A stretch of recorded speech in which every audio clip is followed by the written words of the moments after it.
مرحبا بكم إخواني المتتبعين في فيديو جديد. إليكم أبرز العناوين. المغرب يطمح لرفع إنتاجه من الغاز الطبيعي بحوالي 300%، ويسعى لتطوير بنياته التحتية المتعلقة بالغاز الطبيعي عبر توقيع اتفاقيات.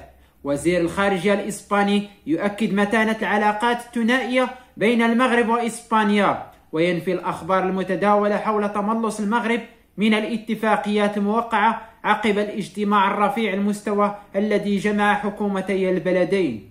موريتانيا تستعد لدخول نادي الدول المصدرة للغاز انطلاقا من حقل مشترك بينها وبين السنغال.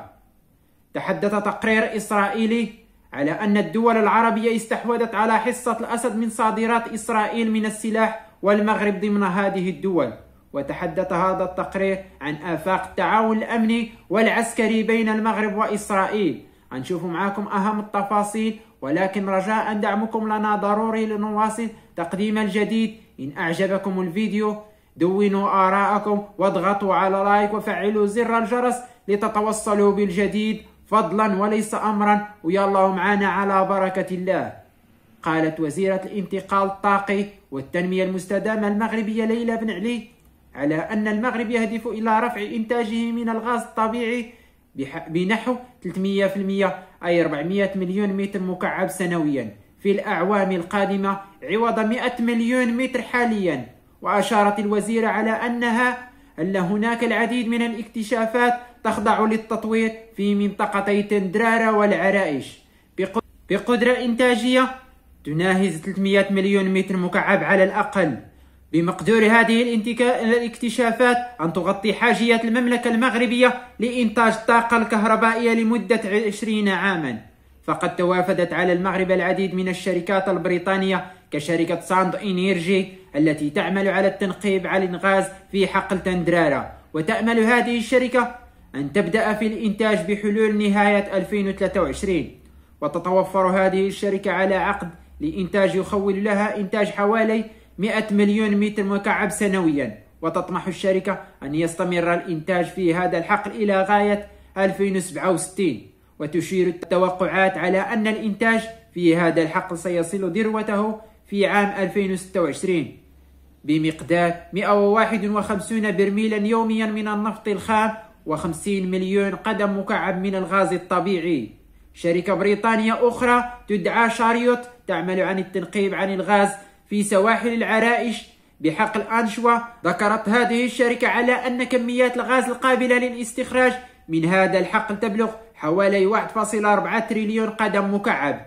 فالمغرب يسعى لتطوير بنياته التحتية من خطوط الأنابيب والموانئ لتأمين الإمدادات من الخارج، خاصة بعد توقف أنبوب الغاز المغاربي الأوروبي القادم من الجزائر والمار من الأراضي المغربية نحو الأراضي الأوروبية. وفي هذا الصدد وقعت وزيرة الانتقال الطاقي والتنمية المستدامة يوم الاثنين الماضي مع مؤسسة التمويل الدولية التابعة لمجموعة البنك الدولي اتفاقية لمراجعة خريطة الطريق الغاز الطبيعي بشراكة بين القطاع العام والخاص من أجل تطوير البنية التحتية للغاز، قصد الوصول إلى 52% من القدرة الإنتاجية للكهرباء من الطاقة المتجددة بحوالي عام 2030.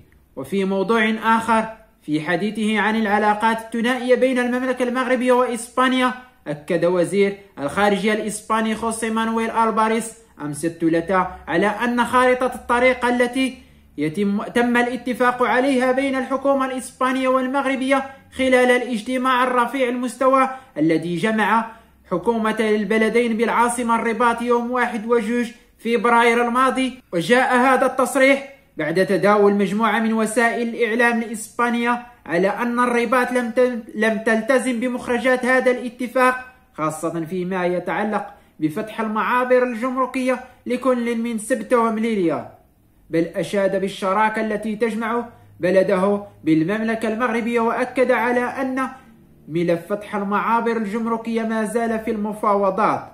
وأكد على أن الآليات معقدة وتحتاج لبعض من الوقت، معربا عن تفاؤله للوصول إلى حل يرضي الطرفين الشيء الذي أكدته أيضا الناطقة الرسمية باسم الحكومة الإسبانية، حيث قالت على أن المغرب لا يعرقل فتح المعابر الجمركية، وأكدت على أن ملف فتح المعابر الجمركية ما زال في المفاوضات، وأن الآليات معقدة وتحتاج لبعض من الوقت، معبرا عن تفاؤله للتوصل إلى حل يرضي الطرفين، الشيء الذي أكدته أيضا الناطقة الرسمية باسم الحكومة الإسبانية، حيث قالت على أن المغرب لا يعرقل فتح المعابر الجمركية بكل من سبتة ومليليا، وأشادت بالخطوات التي قامت بها حكومة بيدرو سانشيز من أجل إصلاح العلاقات مع المغرب.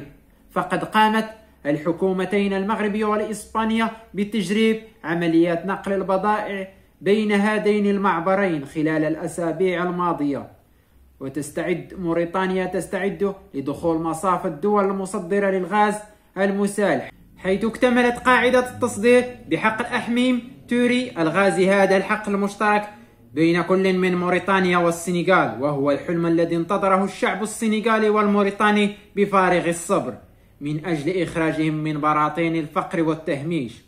فالشركة البريطانية BP هي المسؤولة عن هذا الحقل، وتنتظر وصول المنصة العائمة العملاقة القادمة من الصين. هذه المنصة مختصة في إنتاج وتخزين وشحن الغاز. ذكرت وزارة الدفاع الإسرائيلية أمس الثلاثاء على أن قيمة صادرات المنتوجات الدفاعية ارتفعت لتصل حوالي 12 مليار و556 مليون دولار خلال سنة 2022. وذكر التقرير على أن الدول العربية التي تربطها اتفاقيات دبلوماسية مع إسرائيل توصلت بحوالي ربع هذه الصادرات، وأشارت على أن عائدات الصادرات الدفاعية ارتفعت بنسبة 50% مقارنة مع السنوات الثلاث السابقة. فقد استحوذت طائرات المسيرة درونز على حصة الأسد في هذه الصادرات بحوالي 25%، في حين شكلت الصواريخ والقاذفات وأنظمة الدفاع الجوي 19%. فالمغرب يعد من بين هذه الدول التي استحوذت على أسلحة إسرائيلية، خاصة أنظمة الدفاع والطائرات الدرونز ومعدات أخرى عالية التكنولوجيا. فالمغرب وإسرائيل تجمعهما اتفاقية تعاون أمني من أجل مجابهة التحديات والتهديدات التي تعرفها المنطقة. فمنذ يناير الماضي أعلن البلدين عن توسيع مجال التعاون العسكري بينهما ليشمل الاستعلام والدفاع الجوي والحرب الإلكترونية، وكان ذلك بعد الاجتماع لجنة مشتركة في الرباط ترأسها المفتش العام السابق للقوات المسلحة الملكي الفاروق بالخير، ومدير مكتب الشؤون السياسية العسكرية بوزارة الدفاع الإسرائيلية. إلى هنا أكون قد وصلت إلى نهاية هذه الحلقة، أكتفي بهذا القدر، إلى اللقاء في حلقة قادمة إن شاء الله، والسلام عليكم ورحمة الله تعالى وبركاته.